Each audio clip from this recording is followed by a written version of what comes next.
प्रातः क्लास चल रहा था 5/10/1967। गुरुवार को छठे पेज के लगभग मध्य में बात चल रही थी भक्ति मार्ग में चलने वाली कथाओं की।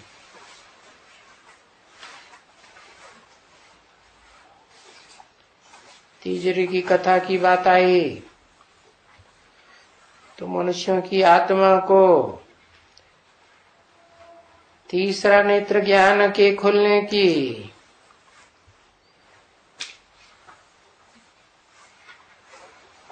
स्थिति आनी चाहिए। त्रिनेत्री की कथा सुनने से अभी तो आत्मा अज्ञानी है, भक्ति मार्ग में है तो अज्ञानी है, ज्ञान मार्ग में है तो ज्ञानी बन जाती है। किस बात की ज्ञानी? पहले अपने आत्मा रूपी रिकॉर्ड के ज्ञानी बने, आत्मा के बाप की ज्ञानी। ज्ञानी माने जानकारी वाला, क्योंकि उन धर्म पिताओं की तरह बाप सिर्फ निराकारी तो नहीं है। निराकारी रहे तो ज्ञान कहां से आएगा? वो निराकार जरूर कोई साकार में प्रवेश करके आता है तो ज्ञान देता है, नहीं तो ज्ञान निराकार आत्मा से कैसे आवेगा?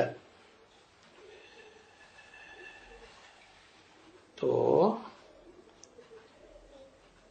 ज्ञान को ही तीसरा नेत्र कहा जाता है। वो तीसरा नेत्र ज्ञान का खुलता है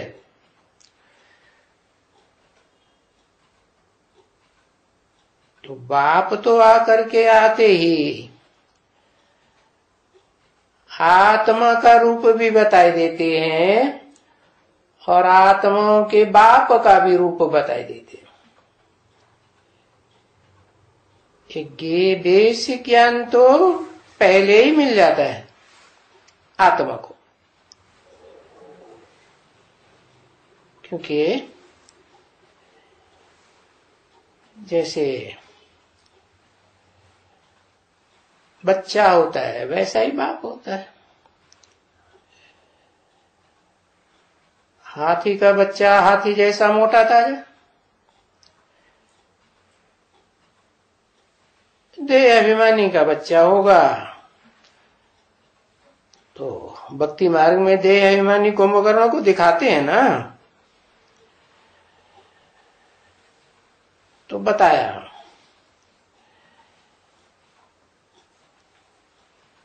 सांप का बच्चा सांप जैसा रूप में, तो आत्मा तो अति सूक्ष्म है ना, तो आत्मा का बाप भी अति सूक्ष्म। अब आत्मा को अपना ज्ञान मिले तब ही तो बाप को याद करे, बाप को याद करे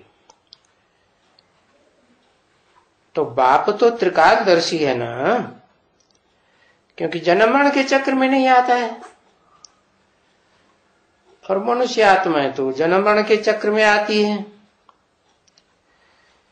इसलिए ज्ञान की प्रारब्ध स्वर्ग में भोगने के बाद फिर अज्ञानी बनती है तो नरक। ज्ञान से सुख की दुनिया स्वर्ग बनती है, अज्ञान से नरक बनती है। उसे भक्ति मार्ग कहो, अंधश्रद्धा का मार्ग। तो आत्मा अभी भक्ति मार्ग में अज्ञानी है, क्योंकि ज्ञानी तो तब कहें जब इस षष्ठी रूपी रंगमंच पर आत्मा को अपने कम से कम मुख्य पार्ट का ज्ञान हो कि मैं आत्मा इस षष्ठी रूपी रंगमंच पर कौन सा ऊंच के ऊंच पार्ट बजाती हूं।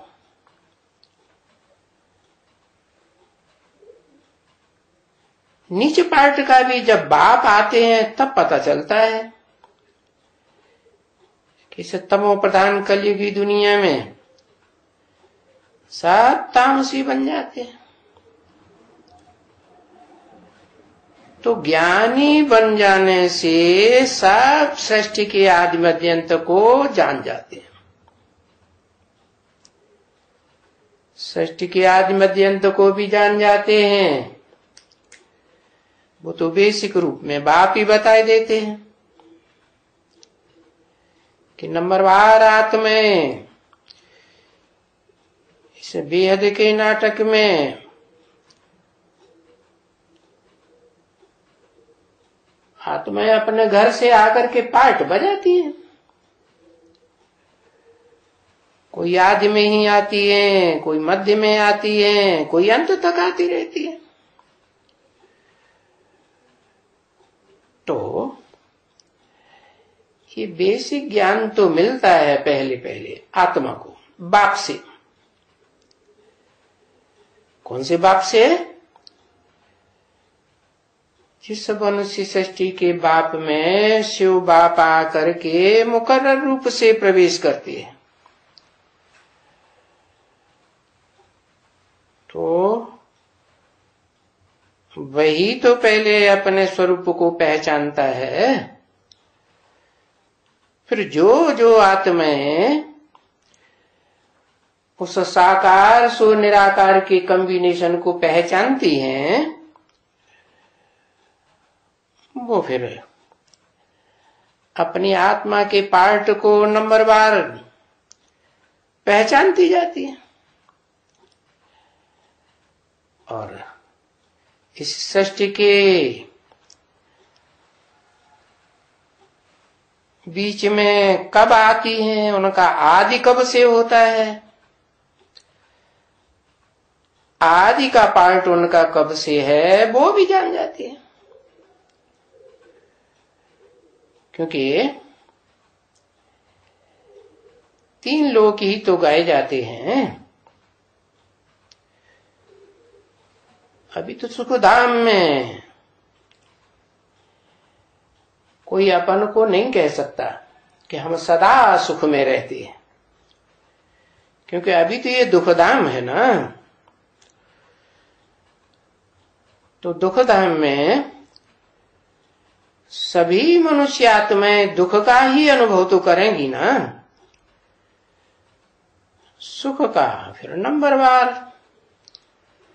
जो नई नई आत्माएं उतरती हैं वो सात्विक होती हैं तो ज्यादा सुख का अनुभव करती है। फिर जैसे जैसे जन्म मरण के चक्र में आती हैं, इंद्रियों से सुख भोगती हैं तो दुखी हो जाती है, क्योंकि देह अभिमानी बन जाती है, अपनी आत्मा के स्वरूप को बिल्कुल भूल जाती है। तो अभी तो इसे दुनिया में कहेंगे दुखधाम है। ये एक लोक हुआ।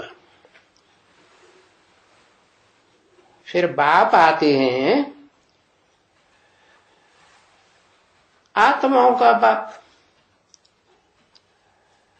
वो आत्माओं का बाप साकार मनुष्य तन में आकर के मुकर्रर रूप से बताते हैं कि मैं आता हूं तो सत्व प्रधान सात्विक दुनिया बनाता हूं, क्योंकि मैं तो सदा सत्य हूं ना, सत्य नॉलेज ही देता हूं और सत्य बात सुना करके सत्य खंड स्थापन करता हूं। तो बुद्धि में आता है मनुष्य आत्माओं को कि अब हमको दुख धाम से सुख धाम जाने के लिए रास्ता मिल सकता है, परंतु बाप तो है ही शांति धाम का रहने वाला, सदा शांत। इस अशांत सृष्टि में भी आता है तो भी सदा शांत। जिस तन में आता है पतित तन में, अशांत तन में आएगा कि शांत में आएगा? है अशांत तनधारी में आता है या शांत तनधारी में आता है? अरे बताओ भाई। अरे महाभारत पढ़ते तो हैं, ऋषि मुनियों ने लिखा तो है, जानते तो हैं कि हाँ महाभारत की कथा शांतनु से शुरू होती है। शांत नो शांति एटल, क्या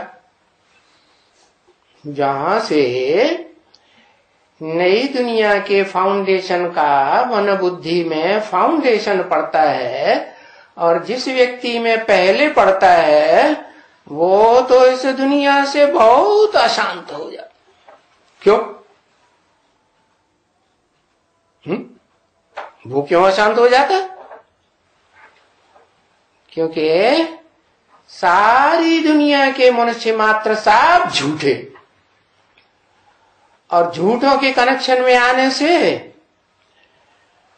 वो सत्य के संग में कभी सदा काल रहने वाली आत्मा जो बाप सुप्रीम सोल के समान सत्य बनती है, उससे बहुत तकलीफ होती है।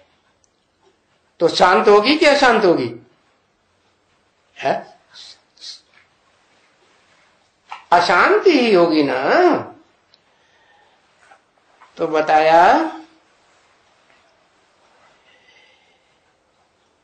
कि मैं जब आता हूं अशांत तनधारी में आता हूं, अशांत आत्मा में आता हूं, और मैं आता तो हूं शांति धाम से, सदा शांत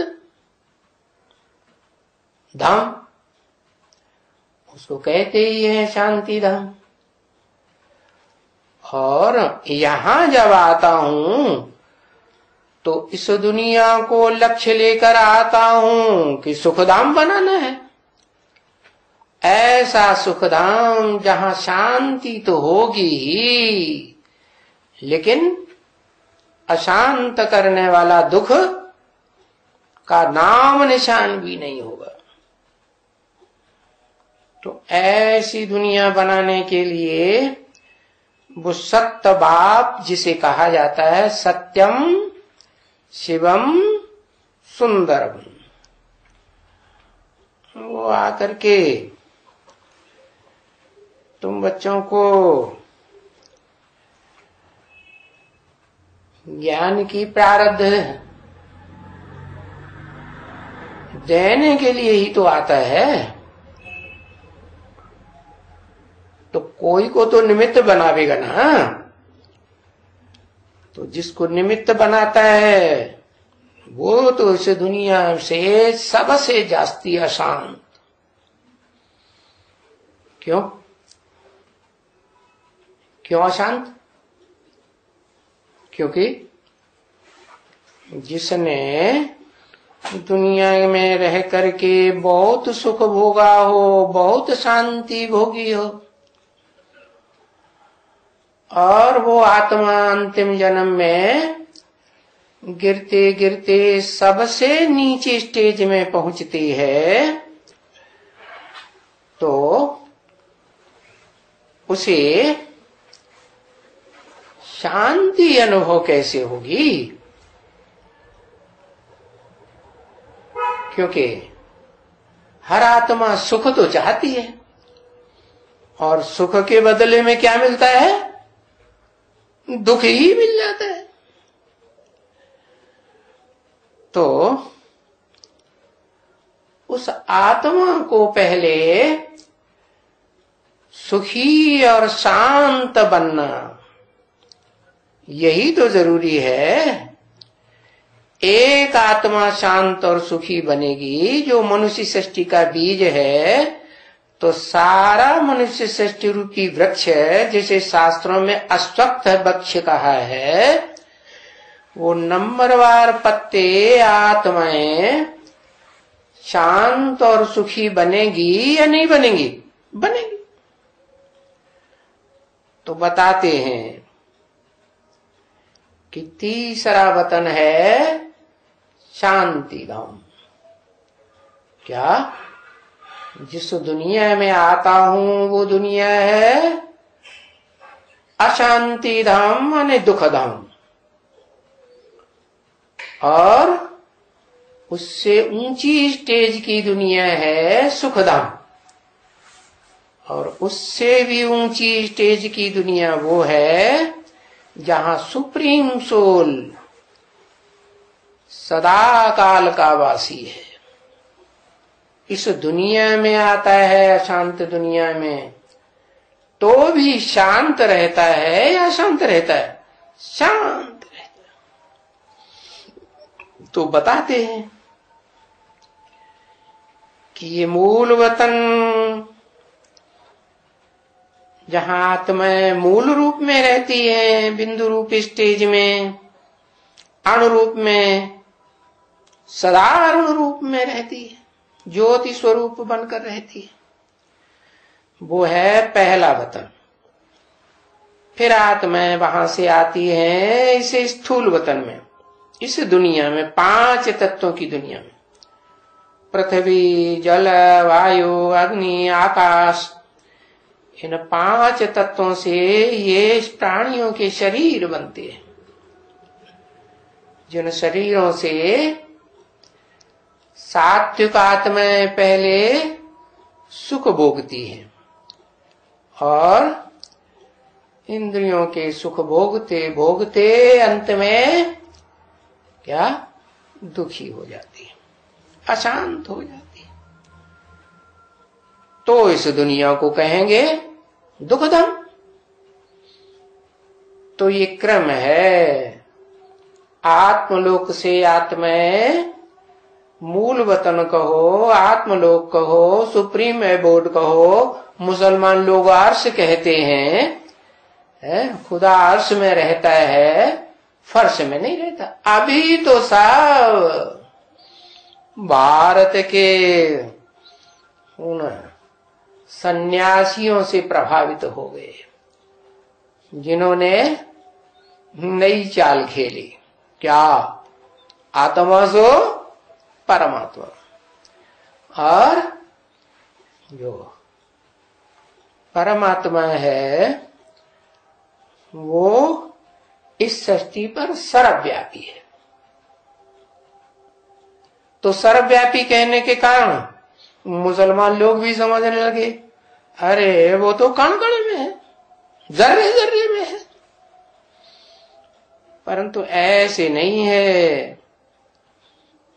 भले मानते हैं निराकार है, लेकिन निराकार होते हुए भी, कहते हुए भी, मुख से ये तो कहते हैं अल्लाह मियां ने ये फरमाया, अल्लाह मियां ने वो फरमाया।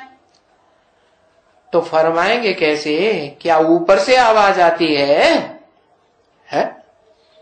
जैसे भारत में हिंदू लोग समझते हैं, क्या आकाशवाणी हुई, तो आकाशवाणी कहां से आवाज आई है? कैसे कंस को आकाश से आवाज आई। अरे अल्लाह मियां आकाश में से बैठे बैठे आवाज कैसे करेगा? वहां मुख है, और मुख होगा भी तो इतनी दूर से आवाज कैसे आएगी? है?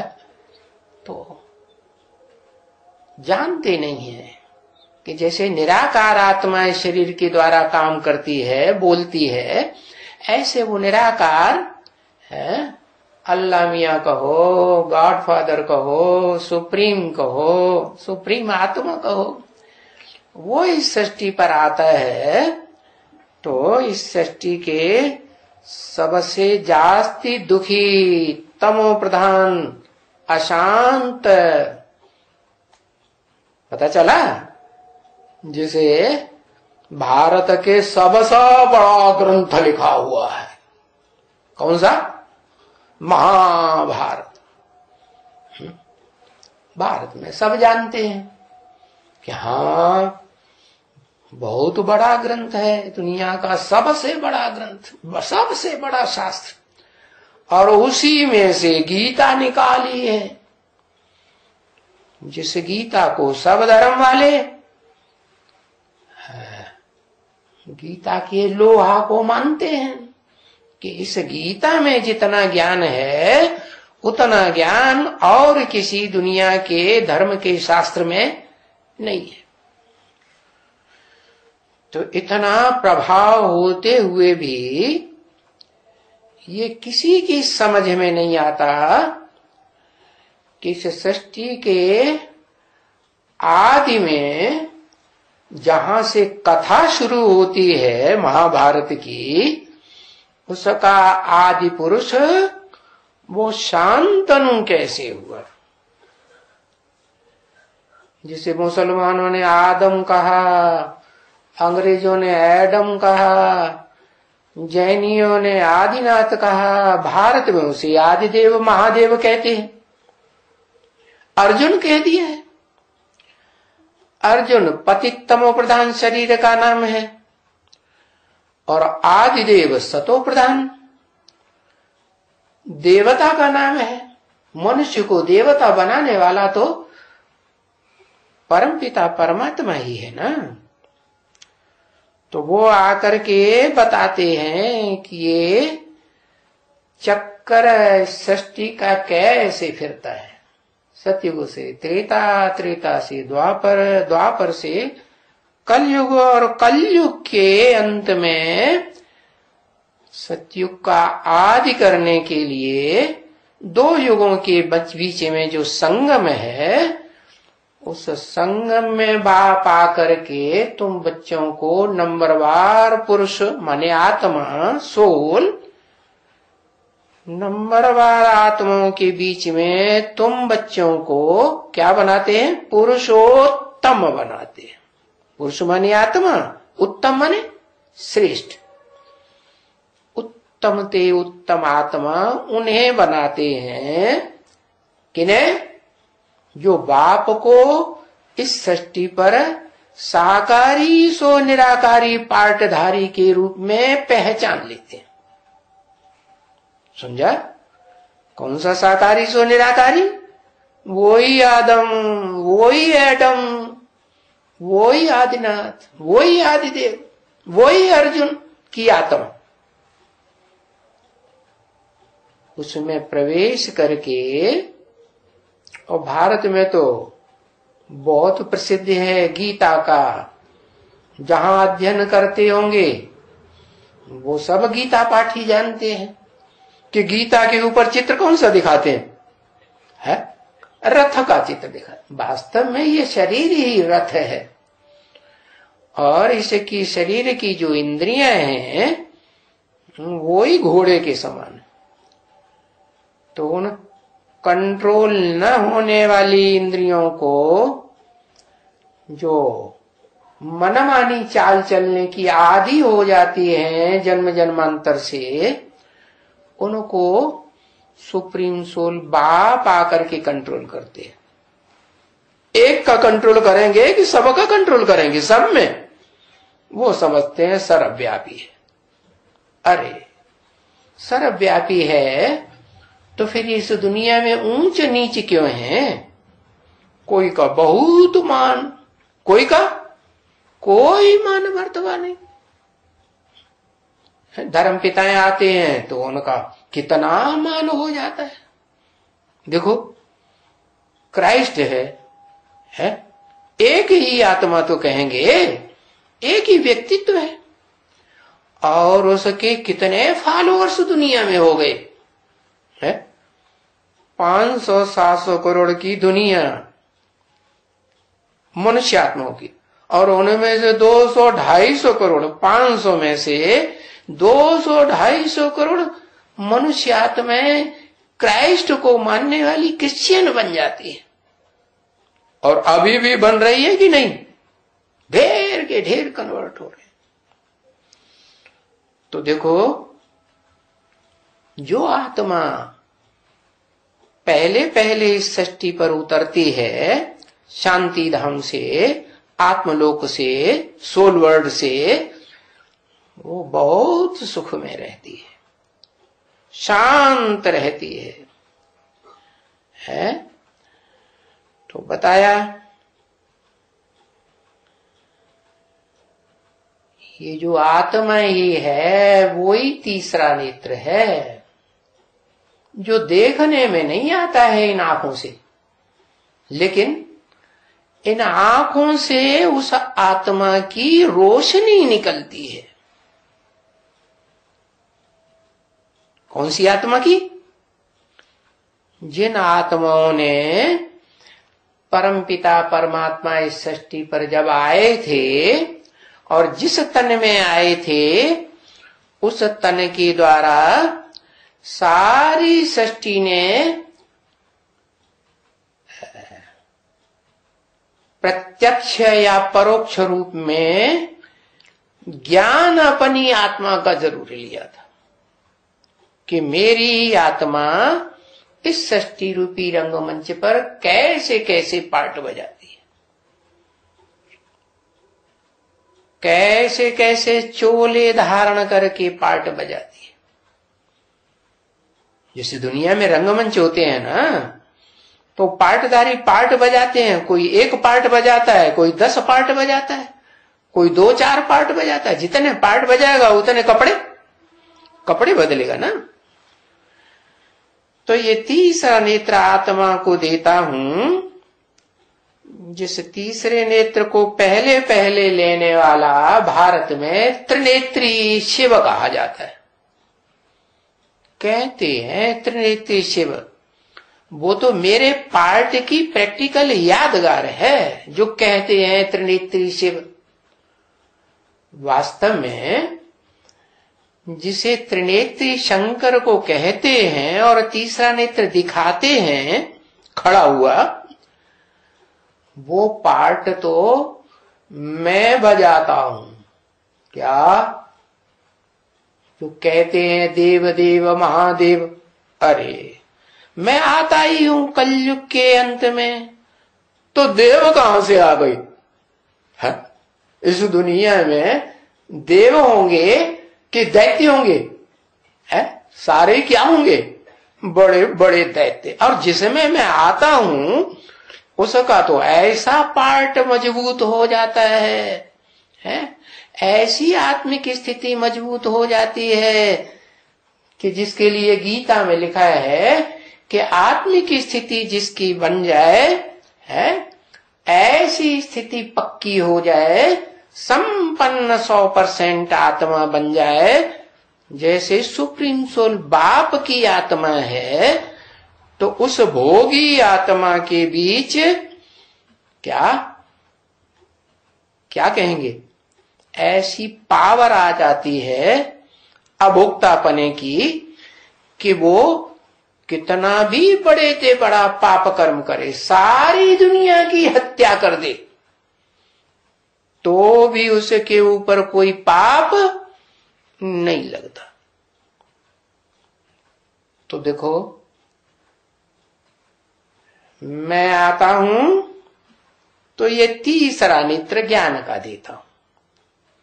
अब ऐसे में जो जितनी प्रैक्टिस करे, क्या कि मैं आत्मा ज्योति बिंदु हूं।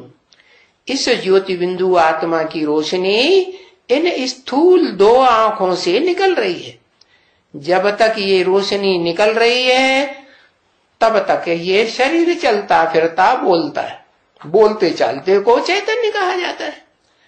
और जब वो आत्मा ज्योति बिंदु जो भ्रकुटी के मध्य में रहती है, जिसकी यादगार में है, भारत में आज भी माताएं बिंदी लगाती हैं भ्रुकुटी के मध्य में।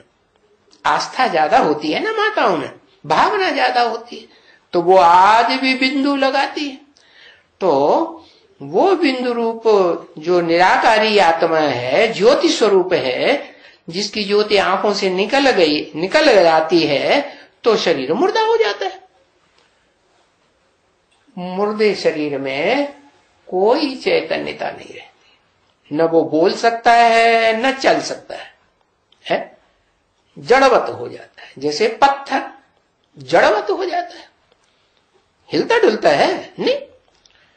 तो बताया ये आत्मा को तीसरा नेत्र जो देता हूं, अब जो जितनी प्रैक्टिस करे उस ज्योति बिंदु आत्मा को याद करने की है, उतना उसके अंदर ज्ञान आता जाएगा, क्योंकि आत्मा अपने को सूक्ष्म अनुभव करेगी, और सूक्ष्म आत्मा इस सृष्टि में जो मनुष्य सृष्टि का बाप है उसे पहचान करके उसके द्वारा मेरी पावर को धारण करेगी।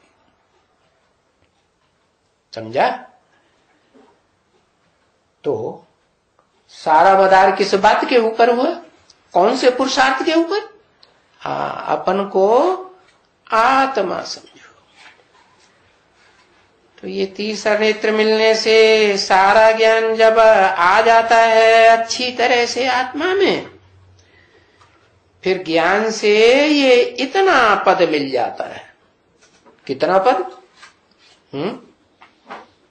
इतना पद मिल जाता है, ये इतना पद मिल जाता है। किस तरफ इशारा किया है?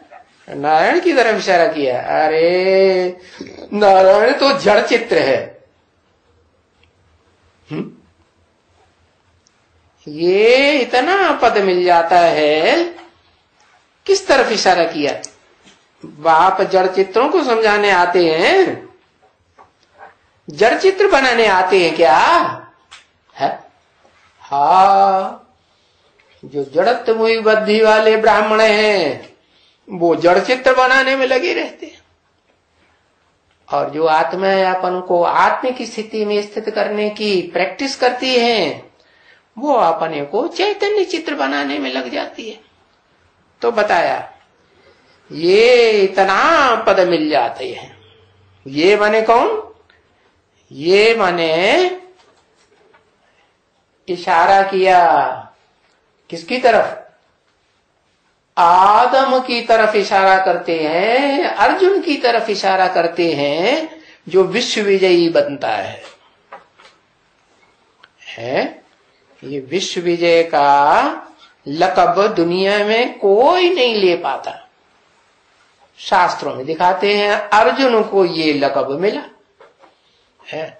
आज की गवर्नमेंट में जो झंडा गाने हैं, झंडा उठाते हैं, उसमें भी आज ये गायन चलता है, विश्व विजय करके दिखलावे तब होवे प्रण पूर्ण हमारा। तो विश्व विजय करने वाला कोई आज भी इस सृष्टि में गाया जाता होगा ना? कौन गाया जाता है? गाते हैं भारत में खास क्या, हर हर महादेव शंभो काशी विश्वनाथ गंगे है। और ये भी जानते हैं कि दुनिया में है ज्ञान का बड़े से बड़े भंडारी बन करके जहां से निकलते हैं वो दुनिया में एक ही शहर है, क्या? वाराणसी, जिसे काशी नगरी कहा जाता है। इसीलिए कहते हैं काशी विश्वनाथ गंगे। माना बाप आते हैं तो आदम को, अर्जुन को विश्व का नाथ बनाते हैं। कोई भी धर्म पिता दुनिया का कितने भी दुनिया की बड़े से बड़ी जंट्री उसको मानने वाली हो, 200-250 करोड़ क्रिश्चियंस ही क्यों न मानते हो, लेकिन वो धर्म पिता भी किसी को विश्व की बादशाही अपने फॉलोअर्स को, चाहे हिटलर हुआ हो चाहे नेपोलियन हुआ हो, विश्व की बादशाही नहीं दिला सका या दिलाने की योग्य नहीं बना सका। ये विश्व की बादशाही मैं ही आकर के गीता ज्ञान देता हूं। कौन कौन? मैं ही। क्या नाम उसका? ओरिजिनल नाम है शिव। वो कभी बदलता नहीं है।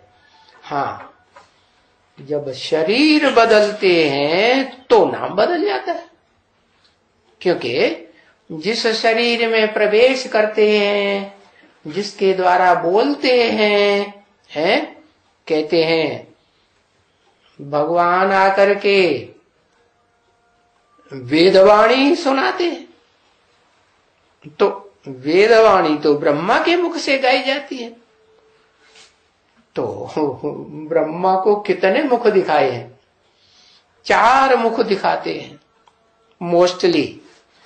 5वां मुख भी बताते हैं, पंचानन। तो वो पंचानन 5वां मुख तो ऐसा तुरीया मुख है, और इस सृष्टि पर मनुष्यों की सृष्टि पर एक ही मुख ऐसा है जिसे कहा जाता है परम ब्रह्म। गाते भी हैं, गुरुर् ब्रह्मा गुरुर्विष्णु गुरुर्देवो महेश्वर है, गुरु साक्षात परम ब्रह्म। तो ब्रह्मा के 4 मुख तो दिखाते ही हैं। वो कोई परम ब्रह्म नहीं है, जो उससे ऊपर वाला मुख था ना, है, जिसको कहते हैं काट दिया। काट दिया माना देह अभिमान अलग कर दिया, और आत्मा मुंड अलग कर दिया। तो बाप आकर के उस मुंड के द्वारा पहले मुंडमाल तैयार करते हैं। मुंड में क्या होती है? आत्मा होती है ना। तो वो ऐसी आत्माएं मुंडमाला में आने वाले मणकों का संगठन इकट्ठा पहले करते हैं, जो इस षष्ठ रूपी रंगमंच की बीज रूप आत्मा है। दुनिया की सारी मनुष्य आत्माएं उन बीजों से ही निकलती है, चाहे वो देव आत्माएं हों और चाहे वो दैत्यों की आत्माएं। देव आत्माएं माने सुख देने वाली आत्माएं, दैत्य आत्माएं माने है शरीर की चीर फाड़ करके दुख देने वाली आत्माएं। क्या शरीर को दुख मिलता है ना? है दुख कैसे मिलता है? मारपीट से मिलता है ना। हाँ, तो दैत्यों का काम है हिंसा करना, और देवताओं का काम है सुख देना। और भगवान का काम क्या है? जिसे भगवान कहा जाता है उसका काम है भाग्यशाली बनाना। क्या? कैसा भाग्यशाली बनाना? हाँ, जो जन्म जन्मांतर का राजा बने, और एक राजा नहीं, क्या पूरी माला रूपी संगठन बना के जाते हैं। क्या हर धर्म में माला घुमाते हैं ना? कोई धर्म ऐसा है आस्तिक धर्म जो भगवान को मानने वाला हो, जिसे में माला न घुमाई जाती हो? सब धर्म वाले माला घुमाते हैं। किसकी यादगार? वो भगवान ने आकर के वो माला रूपी संगठन तैयार किया था। कौन सी आत्माओं का? मुंडमाला का पहले संगठन तैयार किया था। मुंडमाला माने जो मस्तक में ज्योति बिंदु आत्माओं को याद करने की सबसे जास्ती प्रैक्टिस करती है। तो वो आत्माएं थोड़ी होंगी या ज्यादा होंगी? इस मनुष्य सृष्टि पर है श्रेष्ठ आत्माएं ज्यादा होती है या बहुत थोड़ी होती है? बहुत थोड़ी। क्योंकि जो सुप्रीम सोल बाप है वो श्रेष्ठ से श्रेष्ठ आत्मा है। तो बच्चे कैसे होंगे जो डायरेक्ट बनते हो? उसके डायरेक्ट बच्चे, सन्मुख आकर के पढ़ाई पढ़ने वाले बच्चे भी कैसे होंगे? हाँ, श्रेष्ठ से श्रेष्ठ बच्चे। तो बताया, तो ज्ञान जो लेते हैं नंबरवार, उस ज्ञान से ये इतना पद मिलता है। कितना पद? जितना ये अर्जुन को मिलता है। अर्जुन कहो, आदम कहो, एडम कहो, आदिदेव कहो, आत्मा वही एक ही है। इतना पद माने कितना पद है? कहते हैं अर्जुन को भगवान ने ज्ञान दिया तो उसमें इतनी शक्ति आ गई कि उसने सारे विश्व को विजय कर लिया। तो उसको कहते हैं पृथ्वीराज, पार्थ। क्या? पार्थ माने पृथ्वी का राजा। इतना पद मिल जाता है। अभी समझा ना? क्या क्या समझा है? कि अपनी आत्मा के स्वरूप को पहचानने से और उस स्वरूप में टिकने से कितना ऊंचे से ऊंच पाटधारी आत्मा बन सकते हैं षष्ठी रूपी रंगमंच पर। एक जन्म के लिए नहीं, अनेक जन्मों के लिए भी बन सकते हैं। हाँ, नंबरवार तो होंगे। उस माला में कोई मण के रूपी आत्मा ऐसी होंगी जो एक जन्म ही बनेंगी है, और कोई ऐसी होंगी जो जन्म जन्मांत तक राजा बनेंगे। तो बताया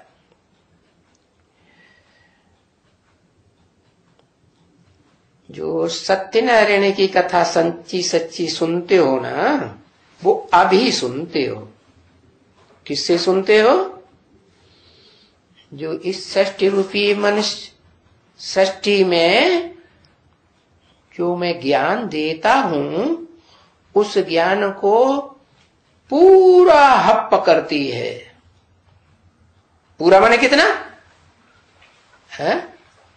मेरे में जो अखूट ज्ञान का भंडार है, तीनों काल का, तीनों लोक का, वो सारा का सारा अखूट ज्ञान का भंडार वो आत्मा धारण करती है। कौन? जो विश्व का है मालिक बनती है। तो ऐसी सच्ची कथा तुम सुनने वाले सत्यनारायण बन रहे हो क्या? और सत्यनारायण बनने वाले भी, सत्य बोलने वाले भी नंबरवार होंगे कि एक जैसे होंगे? मैं आकर के जब पढ़ाई पढ़ाता हूं सत्य की, सच्चाई की, सत्य को ही ज्ञान कहा जाता है कि झूठ को ज्ञान कहा जाता है? झूठ को तो अज्ञान कहेंगे ना। तो ऐसी सत्य की पढ़ाई पढ़ने वाले जो बच्चे निकलते हैं नंबरवार, जिनकी मालाएं हैं, जो हर धर्म में स्मरण की जाती हैं, गुरिये गुरिये को स्मरण करते जाते हैं, तो ऐसे बच्चे तुम अभी नंबरवार बन रहे हो। उनमें से कथा किसकी गाई जाती है? जो अव्वल नंबर बनता है उसकी भारत में घर घर में आज कथा होती है। लेकिन वो कथा सच्ची होती है या झूठी होती है? हाँ, झूठ खंड की दुनिया तो झूठी कथा चलती है। सच्ची कथा तो मैं आकर के बताता हूं, अनेक जन्मों की कथा आकर के बताता हूं। एक को बताता हूं, एक अपने अनेक जन्मों की सारी कथा को जान जाता है और अपने आधार पर जो आत्माएं तैयार होती हैं आश्रय लेकर के, वो आत्माएं भी नंबरवार अपने अपने जन्म को पहचान जाती। पहले पहचानेंगी या बाद में पहचानेंगी? पहले पहचानती। तो अभी टाइम है ये अपने जन्मों की सब बच्चों को सही सही सच्ची सच्ची कथा समझने की स्टेज लानी है। इसको कहेंगे तीजरी की कथा, माने तीसरा नेत्र खुलने की कथा।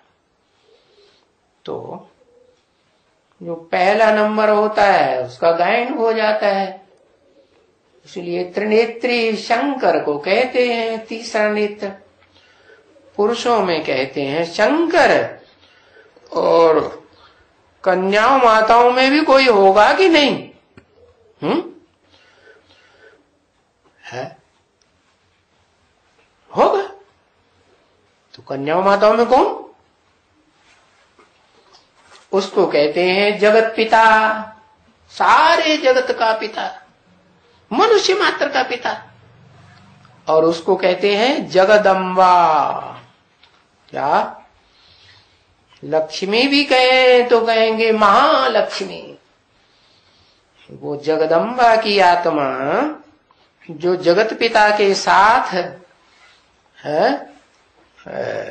गायन में आती है, वो आत्मा भी जगत पिता के समान नहीं देह अभिमानी होगी अंतिम जन्म में, तो 2 नंबर की देह अभिमानी तो होगी। होगी कि नहीं होगी? है। तो वो दोनों आत्माएं, जिसको एक को कहते हैं नारायण और दूसरी को कहते हैं क्या? लक्ष्मी। लेकिन जब संपन्न बनती है तो साथ ही बन करके संपन्न बनती है। क्या? नारायण को कहेंगे महानारायण। क्या? कौन कौन सी 2 आत्माएं मिलकर महानारायण गए?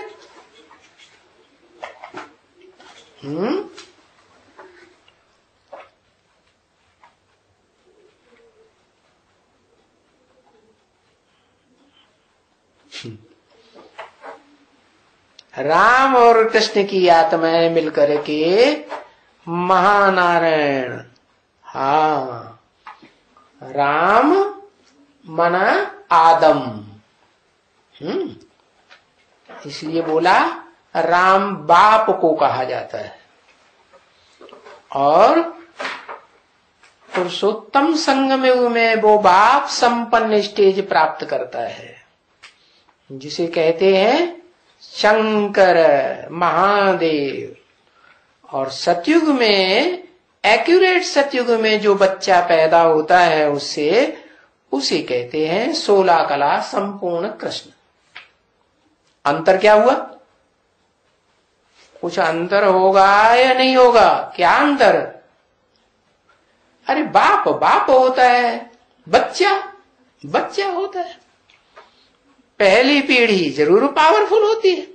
हाँ, तो एक है कलातीत स्टेज में रहने वाला, और उसके साथ में रहने वाले भी उस जन्म में कलातीत स्टेज में रहते हैं। क्या मतलब?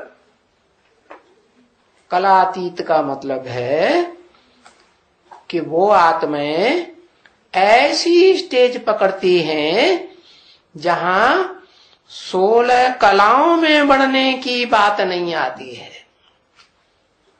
16 कलाओं के बंधन में नहीं रहती हैं। जैसे ज्ञान सूर्य है, वो तो जड़ सूर्य है, ये है चैतन्य ज्ञान सूर्य शिव, जिसे मुसलमान कहते हैं अल्लाह मियां निराकार। और क्या कहते हैं? एडम निराकार। निराकार माने जो जन्म मरण के चक्र में गर्भ से जन्म नहीं लेता है। तो वो आत्मा इस सृष्टि रूपी रंगमंच पर आकर के जिस तन में मुकर्रर रूप से पार्ट बजाती है, जो इस सृष्टि का आदि पुरुष आदम आदमी होता है, उसमें प्रवेश करके उसे आप समान बनाती है। माने आत्मा रूपी जो भोगी आत्माएं हैं, उन आत्मा रूपी पार्टधारियों के बीच जो हीरो पार्टधारी का पार्ट बजाने वाली आत्मा है, उसको आप समान संपन्न, क्या कैसी आत्मा? निराकारी, निर्विकारी, निरहंकारी बनाती है। तो ऐसी आत्माओं का जो ग्रुप है वो कहा जाता है सूर्यवंशी ग्रुप है। वो सूर्यवंशी आत्माएं कितनी होंगी दुनिया में? आज भी षष्ठी रूपी रंगमंच पर मौजूद हैं, जो सुप्रीम सोल बाप ने आकर के इस सृष्टि पर प्रवृत्ति मार्ग के देवताओं की दुनिया स्थापन की थी। है कितनी है? कितनी है? हाँ बताओ, जल्दी बताओ, जल्दी। है हाँ 8 ही हैं, उससे दुनिया बन जाएगी। हाँ इतनी देर लगती है लिखने में। अरे भाई, जो बाप सूर्यवंशी होगा साकार में, तो उसका बच्चा सूर्यवंशी नहीं होगा है? और उस बच्चे की प्रजा नहीं होगी सूर्यवंशी। बाप भी सूर्यवंशी, लेकिन बाप है कलातीत सूर्य के समान पार्ट बजाने वाला, और साथ ही भी उसी तरह से कलातीत सुख भोगने वाला। और जो बच्चे होते हैं वो तो फिर गिरती कला के होंगे ना। तो बताया, जो शास्त्रों में भी लिखा हुआ है कि भगवान बाप आते हैं तो क्या बनाते हैं? तुम बच्चों को मनुष्य से देवता बनाते हैं। अब उन देवताओं में अव्वल नंबर तो एक ही होता है, जिसे कहते हैं देवों में बड़ा देव महादेव। लेकिन उस महादेव से जो दूसरी पीढ़ी तैयार होती है, उसमें जो पहला बच्चा तैयार होता है, पैदा होता है, उसे कहते हैं 16 कला संपूर्ण नारायण। तो उस 16 कला संपूर्ण नारायण को आज भारत में सारे ही ऋषि मुनि विद्वानों ने समझ लिया है, क्या कि वो ही भगवान है। अरे 16 कला संपूर्ण को भगवान कहेंगे या देवता कहेंगे? भगवान मनुष्य को देवता बनाने आता है, तो भगवान तो देवता से ऊंचा होगा ना। और देवता है साकार, तो बनाने वाला भी कैसा होगा? बनाने वाला भी तो साकार होगा ना। तो कौन हुआ साकार है? जो 16 कला संपूर्ण देव आत्माओं को जन्म देता है।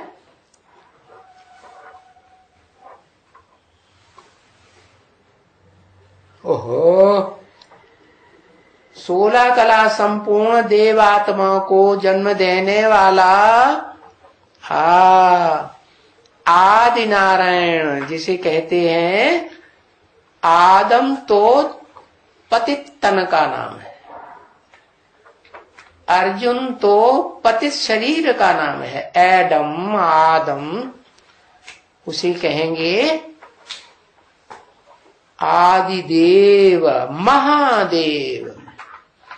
लेकिन साकार शरीरधारी या शरीरधारी होता ही नहीं, साकार शरीरधारी।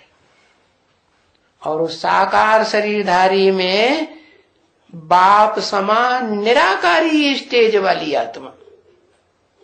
कैसी निराकारी स्टेज? जैसे सभी धर्म पिताओं की निराकारी स्टेज होती है।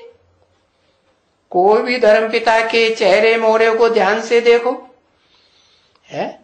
बुद्ध को देखो, क्राइस्ट को देखो, गुरु नानक को देखो, उनके चेहरे से निराकारी अव्यक्त आत्मा दिखाई देती है या देह अभिमान दिखाई देता है?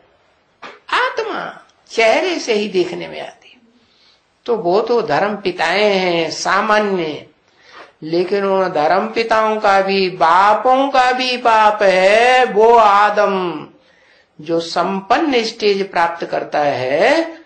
तो वो ऐसे चित्र में दिखाया जाता है। कैसा चित्र?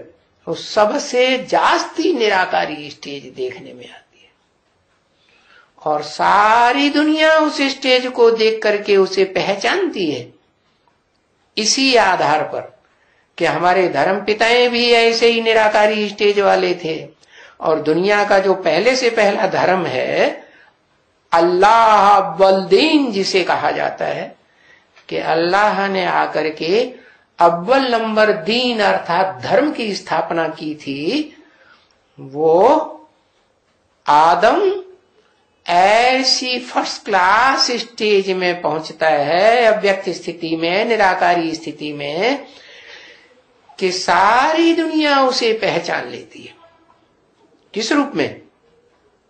कि ये सृष्टि रूपी रंगमंच का पहला आदमी है, जो सुप्रीम सोल गॉड फादर से बाप समान निराकारी स्टेज को धारण करता है।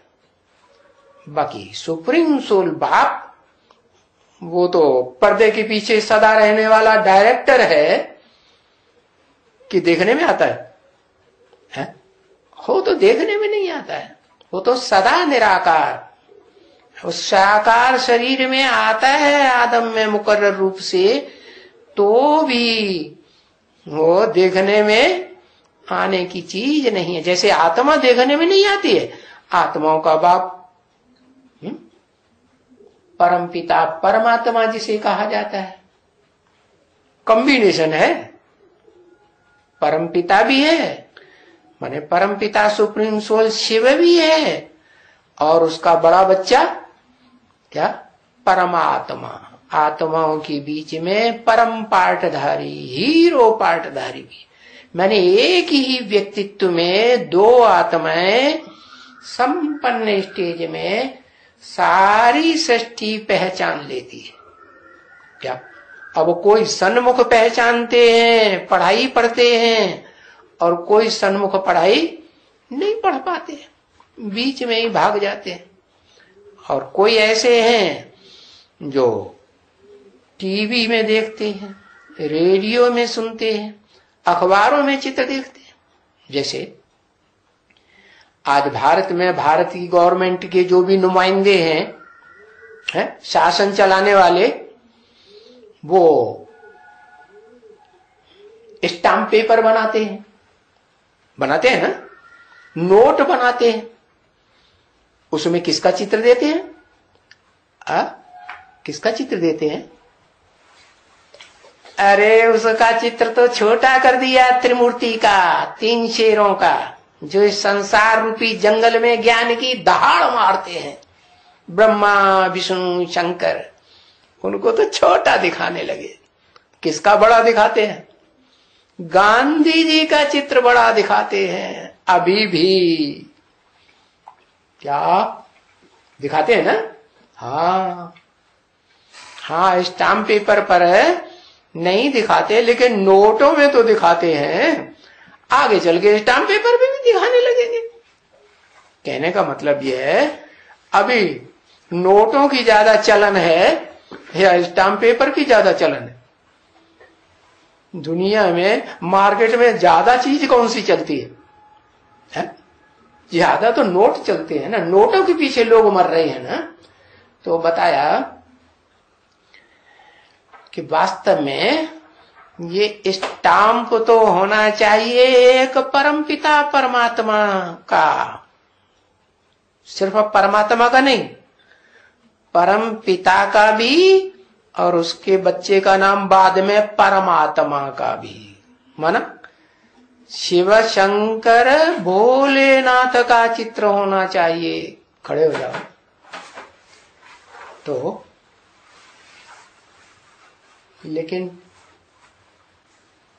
अज्ञान है, आत्मा का ही ज्ञान नहीं है।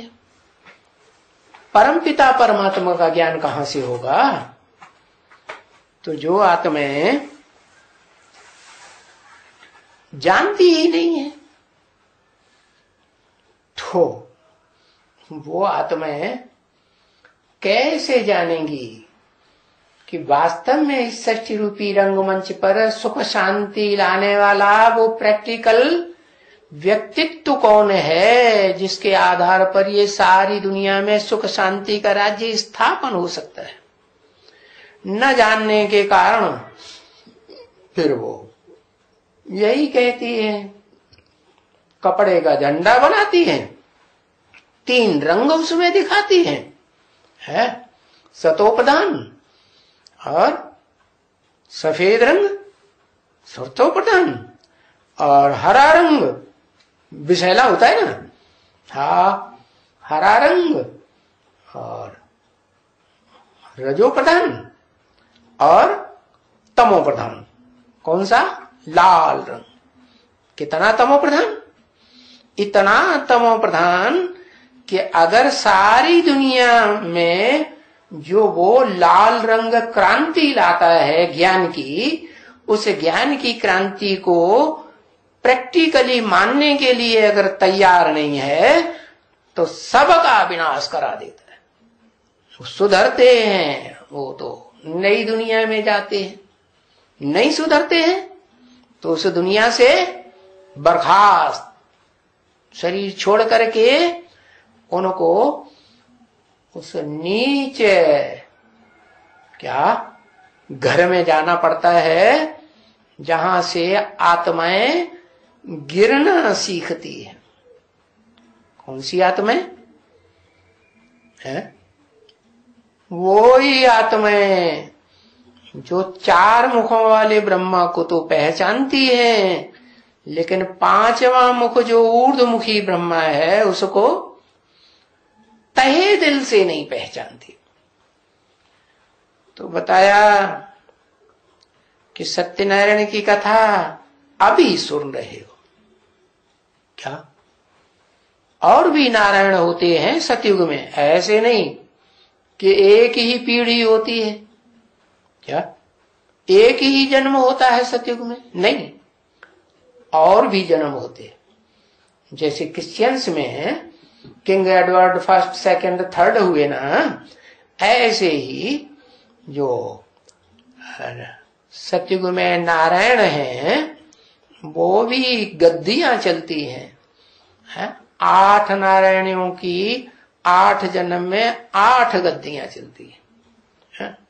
परंतु वो नारायण वाली आत्माएं इस सृष्टि रूपी वृक्ष की आधार मूर्त जड़ें हैं।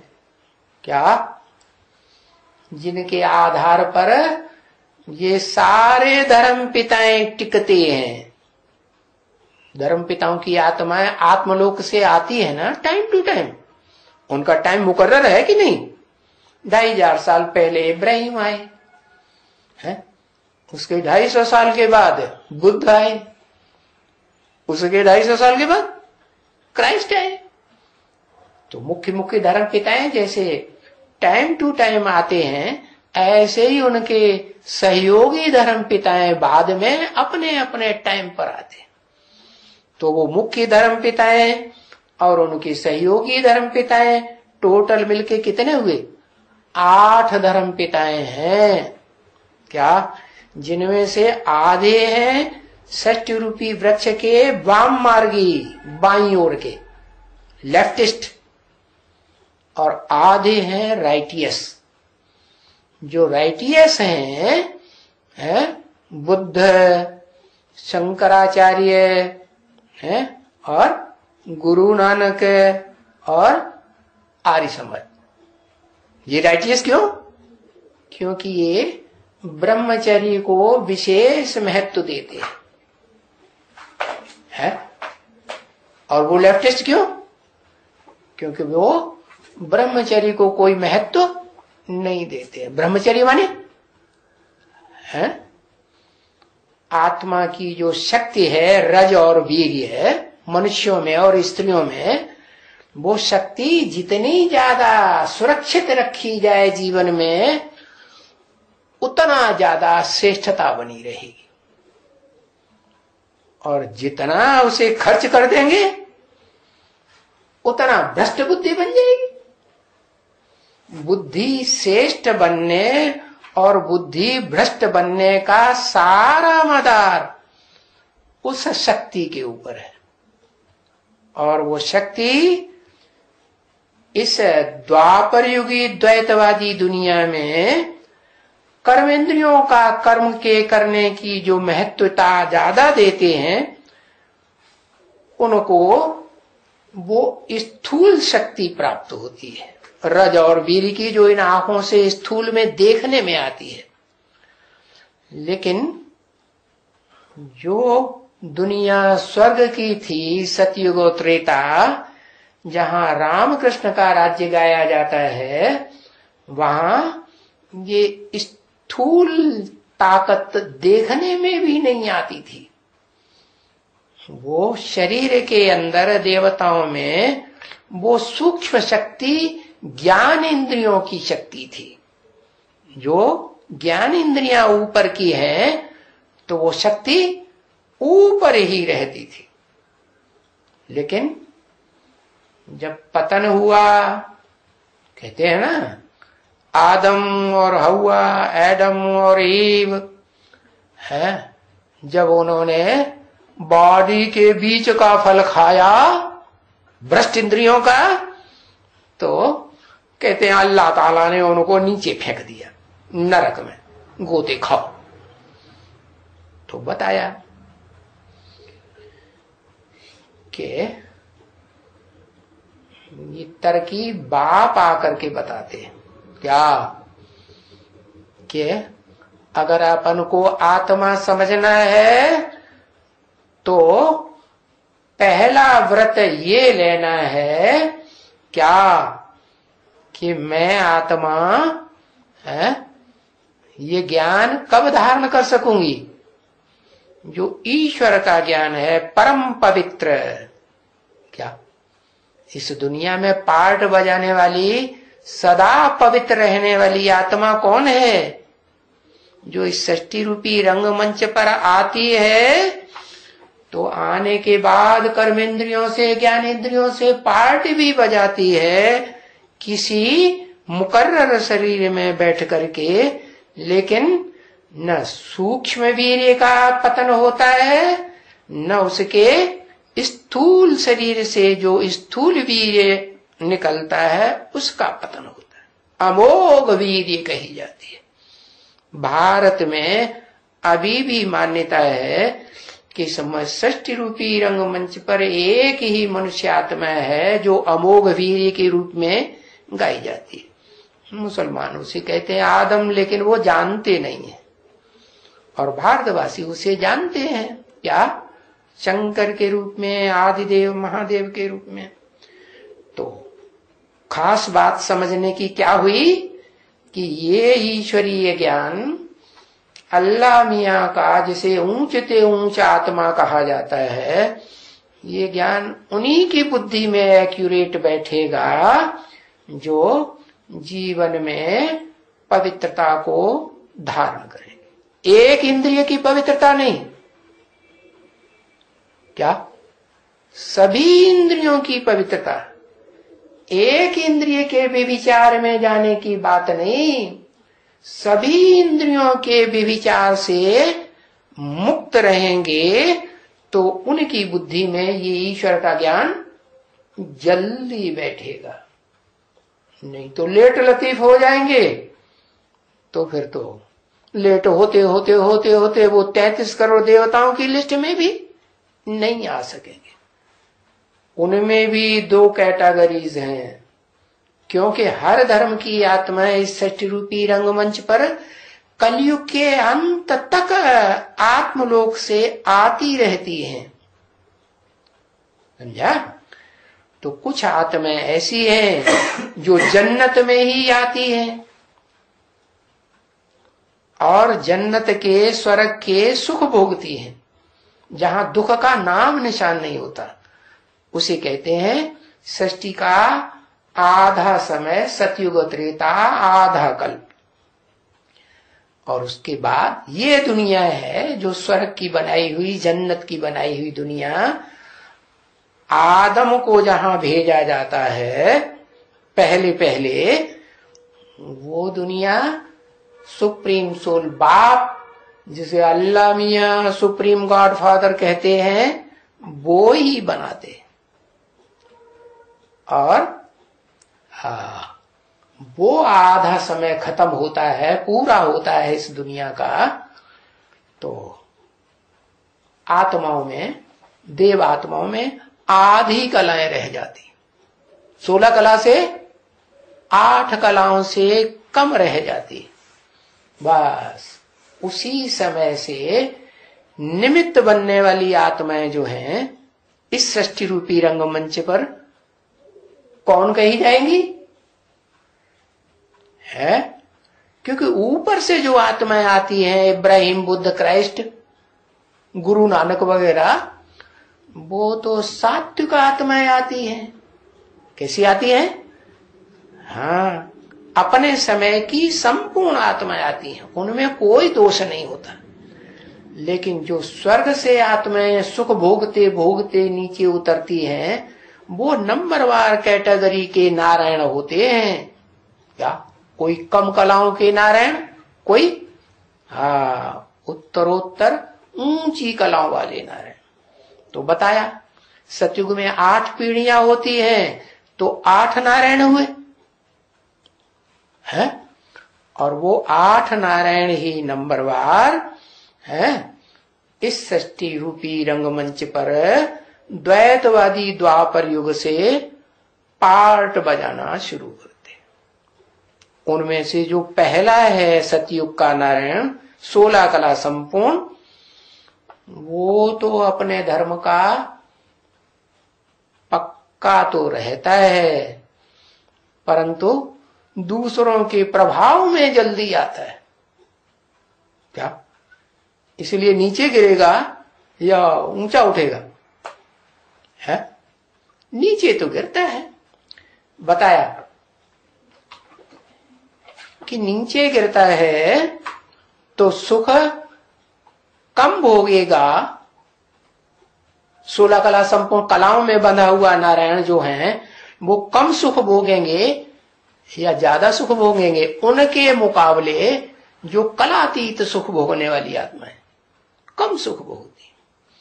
तो बताया कि इस सृष्टि रूपी वृक्ष का 2 हिस्से तो बता दिए, दाईं ओर की शाखाएं और बाईं ओर की शाखाएं।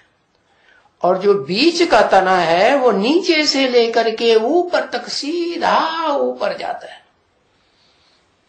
उसमें भी 2 हिस्से, आधा हिस्सा दाईं ओर की जड़ों की तरफ है और आधा हिस्सा बाईं ओर की जड़ों की तरफ। क्या? तो जो बाईं ओर की आत्माएं हैं भारतीय धर्म वाली, और जो दाईं ओर की आत्माएं हैं भारतीय धर्म वाली, और जो बाईं ओर की आत्माएं हैं विदेशी धर्म वाली, उनमें ज्यादा पावरफुल कौन सी बनती है द्वैतवादी द्वापर युग से? लिख के बताओ। कौन सी आत्माएं ज्यादा पावरफुल कहें? जो अपने प्रभाव में तो लेती है लेकिन दूसरों के प्रभाव में, दूसरे धर्म के प्रभाव में नहीं आती। ज्यादा पावरफुल, वी से कनेक्टेड। वी से कनेक्टेड क्या? दाईं ओर की? अरे दाईं ओर के तो भारतीय आत्माएं हैं, देव आत्माएं हैं। और देव आत्माएं तो, देवताएं तो कमजोर होते हैं। देव आत्माएं बाद में प्रत्यक्ष होती हैं और आसुरी आत्माएं इस संसार में, संसार के सामने, दुनिया वालों के सामने पहले प्रत्यक्ष हो जाती है। आज दुनिया में पावरफुल कौन प्रत्यक्ष हुए पड़े हैं? कौन से धर्म के लोग हैं? इस्लाम धर्म के लोग, क्रिश्चियन धर्म के लोग, बौद्ध धर्म के लोग, उनका वर्चस्व ज्यादा है। जो भारतीय धर्म है वो तो प्रभाव में आ जाते हैं। क्यों प्रभाव में आ जाते हैं? क्योंकि ये जो भारत देश है ना, वो मातृ देश कहा जाता है, या माता का देश। माता की ये विशेषता होती है, कोई भी धर्म की माता हो, खास करके भारत की माताओं की ये विशेषता है कि बच्चा कैसा भी खराब से खराब पार्ट बजाने वाला हो, लुच्चा हो, लफंगा हो, है व्यभिचारी हो, है चोर हो, डकैत हो, लेकिन माता उस बच्चे को अपनी नजदीक गोद में रखना चाहेगी या दूर करेगी? क्या करेगी? नजदीक रखना चाहेगी। तो ये पार्ट भारत की माताओं का है। इसलिए भारत में माता का विशेष गायन है, और प्रैक्टिकल में भी देखा जाता है। विदेशी आत्माएं आई, भारत में इतने आक्रमण किए, इतना आधीन बनाया। आधीन को क्या कहेंगे? सुखी या दुखी? पराधीन सपने सुख नाए। सबसे जास्ती पराधीन दुखी होता है। तो ऐसी भारतवासी आत्माएं, जो भी विदेशी आए, आक्रामक बन करके आए, हिंसा करने वाले बन करके आए हैं, और उनको भी भारत में स्थान दिया। भारत की न माताओं ने, आत्माओं ने, भारतीयों ने स्थान दिया, और स्थान दे करके ऐसे ही रखा जैसे हमारे देश की वासी है। शरणागत वत्सल माताएं जैसे होती हैं, ऐसे ही शरण में रखा, शरण से बाहर नहीं किया। क्या? अब आज की भारतीय गवर्नमेंट तो प्रजातंत्र गवर्नमेंट है, राजाओं की गवर्नमेंट नहीं है। जिन राजाओं को सुप्रीम सोल बाप ने आकर के राजाई दी थी, राजयोग सिखा करके, तो ये तो प्रजातंत्र शासन है, जो कि विदेशियों के द्वारा लाया गया है प्रजा के ऊपर प्रजा का राज्य। अब ये प्रजातंत्र राज्य कोई भगवान ने नहीं बनाया, ये तो मनुष्यों के द्वारा बनाया हुआ राज्य। मनुष्यों को नर कहा जाता है। नर क्या बनाता है? नर नरक बनाता है। तो ये नरक की बनाई हुई जो प्रजातंत्र सरकार है, ये तो रौरव नरक बना के दिखाएगी, और देश देश में रौरव नरक बनता जाएगा। भारत में तो खास बनेगा, और बनता जा रहा है। जितना भ्रष्टाचार भारत में फैल रहा है, उतना भ्रष्टाचार दुनिया के और किसी देश में क्या अखबारों में नहीं सुना जाता होगा? सुना जाता है? नहीं सुना जाता। क्या भ्रष्टाचार? अपने देश की गवर्नमेंट ही अपने देश के वासियों को गरीब बनाती जाती है। साहूकारों को साहूकार बनाएगी, जो उंगलियों पे गिने जाने योग्य थोड़े से हैं, और गरीबों को गरीब बनाती जाती है।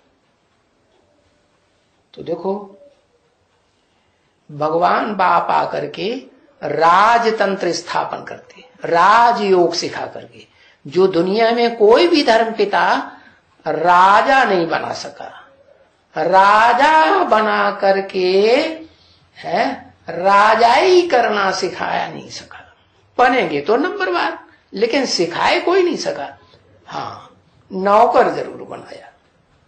आज भारत में नौकरी करना बड़ा ऊंचा समझते हैं।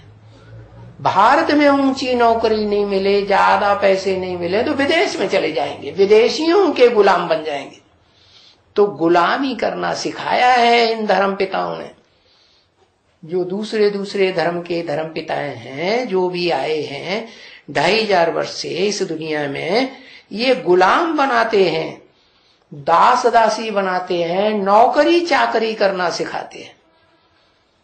देखो सुप्रीम सोल बाप ने, अल्लाह मियां ने, शिव बाबा ने आकर के क्या बनाया था, गीता में राजयोग सिखा करके, गीता ज्ञान सुना करके राजयोगी बनाया था, जिससे जन्म जन्मांतर के राजाएं बने। क्या? और ऐसे नहीं कि वो राजाएं स्वर्ग में ही राजाएं बनते हैं। क्या? ये द्वैतवादी दैत्यों की दुनिया में भी राजाएं बने हैं, लेकिन उतना सुख तो नहीं देंगे। क्यों? क्योंकि विधर्मियों के प्रभाव में आ जाती है वो देवात्माएं। हाँ, दूसरे धर्मों में भी राजाएं हुए हैं, लेकिन उन दूसरे धर्मों को धर्म पिताओं ने राजाई नहीं सिखाई। किसने सिखाई होगी? ये राजाई की पढ़ाई, स्वाधीन बनने की पढ़ाई। राजा ही तो स्वाधीन होता है, राजा किसी के अधीन होता है क्या? तो ये स्वाधीनता की पढ़ाई किसने पढ़ाई उन विदेशियों को? है? क्या कहेंगे? निराकार ने पढ़ाई या निराकार सो साकार बनने वाले ने पढ़ाई? है? बाप ही राजन, कौन सा बाप? बेहद के बाप भी तो दो हैं। एक आत्माओं का बाप है। हाँ, तो वो जो आदम है, जो एडम है, वो ही आत्मा सारी मनुष्य सृष्टि का बाप है। चाहे वो देव आत्माएं हो, चाहे वो दैत्य राक्षसी आत्माएं दुख देने वाली हो, हिंसा करने वाली। इसलिए भारत में भी उसी धर्म पिता को है योगीश्वर के रूप में मानते हैं, शंकर को, जो देवताओं को भी सहयोग देता है और देवात्माओं के साथ साथ राक्षसी आत्माओं को भी सहयोग देता है। देवों को भी वरदान देता है और राक्षसों को भी वरदान देता है। अब जो तपस्या करे, कौन सी तपस्या? आत्मिक स्थिति में रहने की तपस्या। क्या? कि मैं ज्योति बिंदु आत्मा हूं। क्या? निराकारी आत्मा हूं। है? इस साकार शरीर में रह करके मैं पार्ट बजाने वाली भोगी आत्मा हूं। मुझे सुख का भोग जरूर चाहिए। अब ये बात दूसरी है कि ऐसा सुख भोग करना जिसमें दुख न हो, अपन को भी दुख न हो और दूसरों को भी दुख न हो। ऐसा सुख भोगना सुप्रीम सोल बाप ही सिखाते हैं। अल्लाह मियां कहो या सुप्रीम गॉड फादर कहो, लेकिन साकार में आदम एडम के द्वारा ही सिखाते हैं। और उस आदम एडम ने इन विधर्मी धर्म पिताओं को भी और उनके फॉलोअर्स को भी राजाई सिखाई थी, राजाई करना सिखाया था, अभी सिखा रहे हैं। इसलिए बताते हैं कि पुरुषार्थ करके अपने धर्म के बड़े राजाएं बन सकते हो। क्या? वो चाहे देवात्माएं हो, वो देवात्माएं जो द्वैतवादी द्वापर युग से जब से धर्म पिताएं आते हैं उनसे प्रभावित हो जाती है, तो प्रभावित होकर के उनके अंडर में ही काम करेंगी ना, कन्वर्ट होकर के। तो प्रसिद्ध है, हिस्ट्री उठा के देख लो, भारतवासी ही दूसरे धर्मों में कन्वर्ट हुए हैं जन्म जन्मांतर। दूसरे धर्म के लोग कभी जो अपने धर्म के पक्के होते हैं, परम धाम से डायरेक्ट उतरने वाली आत्माएं जो द्वैतवादी द्वापर युग से इस सृष्टि पर उतरती हैं, वो कभी भी दूसरे धर्म का धर्म ग्रंथ और धर्म को नहीं अपनाती। वो कन्वर्ट होने का उनका स्वभाव नहीं है। इसलिए मुसलमान लोग आज भी भारतवासियों को कहते हैं काफर। काफर माने कहां कहां फिरते रहते हैं, इनका कोई पक्का धर्म ही नहीं। अपने धर्म को भूल गए कि बाप ने आकर के देवी देवता धर्म स्थापन किया था, पुराने थे पुराना सनातन धर्म स्थापन किया था, भूल गए, धर्म पिता को भूल गए। कभी कहते हैं राम भगवान, राम धर्म स्थापन करता है, कभी कहते हैं कृष्ण भगवान, कभी कहते हैं गणेश भगवान, कभी कहते हैं देवी भगवान। अरे तुम्हारे एक बाप का पता नहीं, एक धर्म पिता का पता नहीं। बाप तो एक होगा ना कि अनेक होंगे। इसलिए वो जो एक बाप को मानने वाले हैं इस दुनिया में, पति दुनिया में भी, एक धर्म ग्रंथ को मानने वाले हैं, एक धर्म के पक्के हैं, वो इस दुनिया में ज्यादा सुखी देखने में आ रहे हैं और भारतवासी ज्यादा दुखी बन गए। कारण का पता चला है? क्या कारण का पता चला? यही कारण, एक बाप जो सबका बाप है, हिंदू हो, मुसलमान हो, सिख हो, ईसाई हो, सब धर्म की मनुष्य आत्माओं का, इंसानियत का बाप है।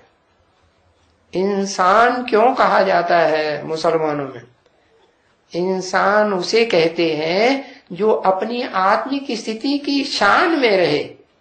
क्या? कि मैं रूह हूं, रूहानी बाप का बच्चा हूं। कौन सा रूहानी बाप है? वो रूहानी बाप का बच्चा हूं जो इस 60 रूपी रंगमंच पर अव्वल नंबर सुख भोगने वाली रूहानी आत्मा बना था, अव्वल नंबर रूह बना था। बना था, बनने से पहले तो नहीं था, तो जरूर किसी ने बनाया होगा। तो जिसने बनाया उसे वो कहा जाता है अल्लाह, सुप्रीम सोल। हिंदुओं में कहते हैं उसे क्या? भगवान है। जैनियों में उसे कहते हैं ऋषभदेव, आदिदेव। ओम शांति।